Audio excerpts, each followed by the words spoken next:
अस्सलामुअलैकुम वरहमतुल्लाहि वबरकातुहू। आज हम एक ऐसे औलिया का जिक्र करने वाले हैं कि जिनका इंतकाल हुआ हिंदुस्तान में 1197 में और आप रहमतुल्लाह अलैह को मुद्दफन किया गया पाकिस्तान के अंदर भावलपुर में 1198 में। पूरा शायद एक साल गुजर जाने के बाद भी आप रहमतुल्लाह अलैह का जिस्म मुक़द्दस जब हिंदुस्तान से पाकिस्तान लाया गया तब भी आपका जिस्म मुक़द्दस एकदम सही सलामत था। कौन थे ऐसे ज़ीशान औलिया कराम, जानेंगे हम इस वीडियो के अंदर। लेकिन उससे पहले आपको बता दें, इस वीडियो को स्पॉन्सर किया है भूज नेस्ट होटल ने। नेस्ट होटल बेहतरीन जगह है भूज में रहने के लिए। एक बार ज़रूर से विज़िटिंग कीजिए और वहाँ पे आके आप उसका सर्विस का लाभ उठा सकते हैं। लिंक आपको डिस्क्रिप्शन में मिल जाएगा। इंशाअल्लाह अज़्ज़ा वजल उसका पूरा एड्रेस भी आपको वहीं पे मिल जाएगा। आज हम बात करने वाले हैं हज़रत ख्वाजा मुहक्किमुद्दीन सैरानी रहमतुल्लाह अलैह। शहनशाह दौराजी आपका लक़ब मुबारक है और आप रहमतुल्लाह अलैह दौराजी की सरज़मीन पर आए हुए हैं।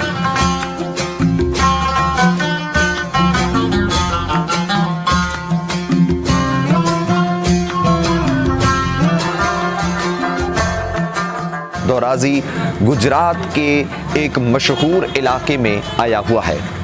आप रहमतुल्लाह अलैह ओवैसिया सिलसिले के पहले बुज़ुर्ग हैं जो शायद इस सरज़मीन पर तशरीफ़ लाए थे। यहाँ पे शायद ओवैसिया सिलसिले के बुज़ुर्ग यहाँ पे कच्छ के अंदर और हिंदुस्तान के अंदर और पूरे गुजरात के अंदर बहुत ही कम ही मिलते हैं। आपको बता दें, आप रहमतुल्लाह अलैह की ताज पोशी खुद आका अलैहिस्सलातु वस्सलाम ने अपने हाथ मुबारक से की है। इसका वाक़या कुछ इस तरह से है कि आप रहमतुल्लाह अलैह जब आका अलैहिस्सलाम के मदीना शहर में गए तो वहाँ से गायब से निदा आई खुद्दाम को कि मुहक्किमुद्दीन सैरानी रहमतुल्लाह अलैह को मेरे रोज़े अनवर के अंदर भेज दिया जाए। जब ये आवाज़ सुनी गई तो मुहक्किमुद्दीन सैरानी रहमतुल्लाह अलैह आका अलैहिस्सलाम के रोज़े मुबारक के अंदर तशरीफ़ ले जाते हैं। आप रहमतुल्लाह अलैह थोड़ी देर उस मकाम पर रहते हैं और उसके बाद आप निकलते हैं तो आपके सर अक़दस पर ओवैसी सिलसिले का एक मुकुट और आपके सराने पर ओवैसी सिलसिले का एक ताजपोशी की हुई नज़र आ रही थी। आप रहमतुल्लाह अलैह की ताजपोशी खुद आका अलैहिस्सलातु वस्सलाम ने की है। ये बहुत ही बड़ी शान है आप रहमतुल्लाह अलैह की। ख्वाजा मुहक्किमुद्दीन सैरानी रहमतुल्लाह अलैह की बहुत सारी करामात यहाँ पे हम नज़र से देख सकते हैं। आप रहमतुल्लाह अलैह जब दौराजी में तशरीफ़ लाए उस वक्त बुलंद आवाज़ से अज़ान देना प्रतिबंध था। आप रहमतुल्लाह अलैह आज दौराजी में जो सैरानी मस्जिद से मशहूर है सबसे पहले वहीं पे वो तशरीफ़ लाए। आप रहमतुल्लाह अलैह जब असर के वक्त वहाँ पे तशरीफ़ लाए तो मौज़िन को कहने लगे कि बुलंद आवाज़ से अज़ान पढ़ो, लेकिन उसने कहा कि बुज़ुर्ग यहाँ पे अज़ान देना यहाँ के बादशाह यहाँ के रजपूत लोगों के लिए हमारे लिए एक हुक्म जारी किया है कि हम बुलंद आवाज़ से अज़ान नहीं दे सकते हैं। आप रहमतुल्लाह अलैह ने कहा कि अज़ान पढ़ना आका अलैहिस्सलातु वस्सलाम की सुन्नत मुबारका है और उसको बुलंद आवाज़ से बयान किया जाए।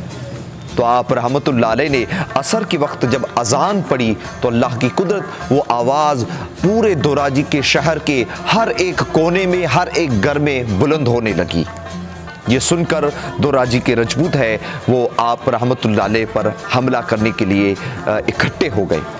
कहा जाता है कि जब आपको वो मारने के लिए तलवार से वहाँ जब तशरीफ़ ले आ रहे थे तो देखते हैं कि एक आवाज़ देने वाले ने आवाज़ दी कि पास वाले शहर ने आप पर हमला कर दिया है और हमारे शहर को निस्तो नाबूद कर देंगे।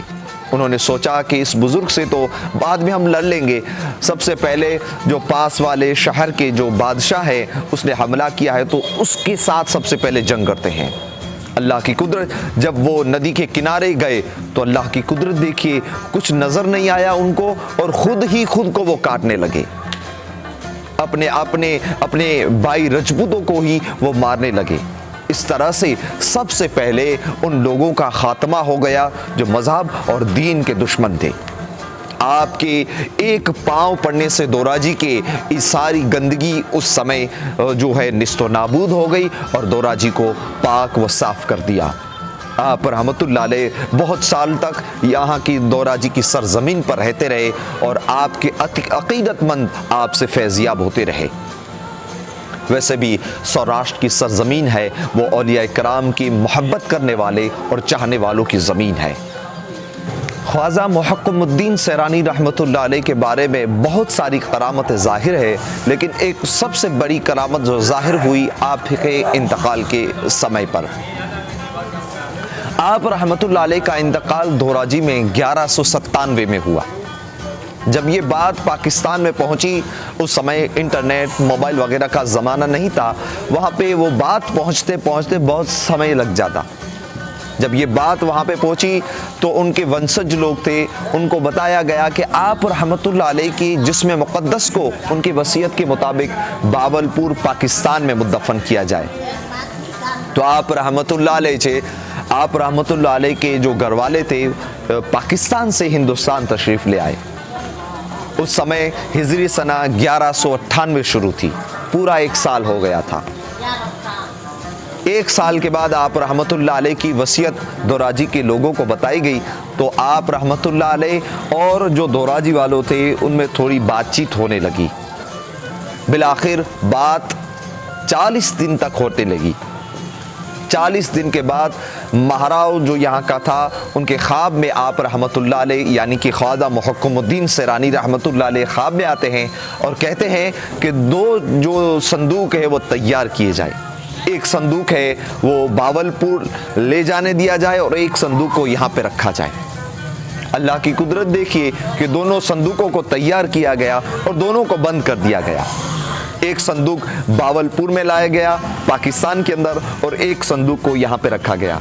अल्लाह की कुदरत, जब बावलपुर में उस संदूक को खोलते हैं तो वहाँ भी ख्वाजा मुहक्किमुद्दीन सैरानी रहमतुल्लाह अलैह का जिस्म मुक़द्दस है, और जब यहाँ पे भी संदूक को खोला जाता है तो यहाँ पे भी देखते हैं कि ख्वाजा मुहक्किमुद्दीन सैरानी रहमतुल्लाह अलैह का जिस्म मुक़द्दस यहीं पर भी मौजूद है। गोया 2 जिस्म मुक़द्दस एक ही शख्स के और एक ही औलिया कराम के नज़र आने लगे, एक बावलपुर पाकिस्तान में और दूसरा दोराजी की सरजमीन पर। ये बहुत ही एक करामत जो बोलते हैं कि वो बेहतरीन करामत थी आप रहमतुल्लाह अलैह के इंतकाल के वक्त में। तो हम इंशाअल्लाह इनकी हाज़िरी पर आए हुए हैं। दुआ कीजिए कि अल्लाह पाक हम सभी को दिन और मज़हब पर चलने की तौफ़ीक़ अता फ़रमाए। हमारा ये सफ़र है यहाँ पे रुकता नहीं है। इंशाअल्लाह दोराजी के और बुज़ुर्गान दीन और औलिया कराम की भी ज़ियारत हम आपको करवाने वाले हैं। इंशाअल्लाह फ़ज़ल हक़ बाबा नक्शबंदी रहमतुल्लाह अलैह की भी जो ज़ियारतें इसी सिलसिले में करेंगे।